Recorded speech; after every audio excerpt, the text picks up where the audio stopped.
Today is August 19, 2024. Ngayong araw na ito, wala naman ako masyadong gagawin.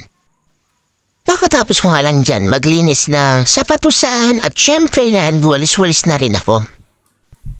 At dahil nga may natira pang pagkain kahapon, syempre din natin papatagan yan, diba? Pagtimsa nga lang din ako dyan ng gatas at lagyan ko ng konting chocolate kasi hindi talaga ako bilang pulong gatas lang. At nakahanda na nga rin dyan yung vitamins ko kasi baka makalimutan ko na naman kung pinot. Ay nako, pati nga ito na pamili namin kahapon yung konting stocks namin ay hindi ko pa rin naayos. At syempre yung mga nilapat ko hindi pa rin tutupi hanggang ngayon, diba?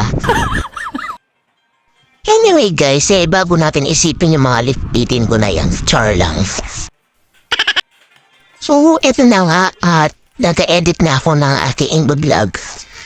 Parang wala yatang kuryente that time eh. So, ang ginawa ko is yung i-voice over ko is sinusulat ko na lang. Parang may mas madali pang nag-voice over ako, mayroon na akong susundan.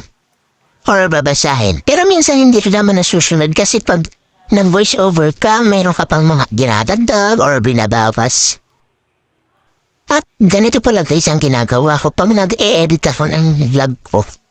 Ang gagawin ko first is i-edit ko mga siya lahat. Tatanggalin ko yung mga dapat tanggalin or minsan may dinadagdag ako. Para pag nag-voice over na ako is dire-direction kasalita na lang ako. O diba, sumilip pa yung asawa ko dyan. At isa pa pala guys, pasensya na ko, yung date na sinasabi ko is hindi sumasakto sa araw na ina-upload ko yung vlog ko. Kasi hindi rin talaga biro yung mag-edit. Tapos minsan wala pang kuryente. So ang nangyayari is kinabukasan ko siya talaga na i-upload. Siyempre yung mga gawain sa bahay, tinatapos-tapos ko muna bago talaga ako mag-edit. So, yun lang guys. Hanggang dito na lang. Thank you for watching.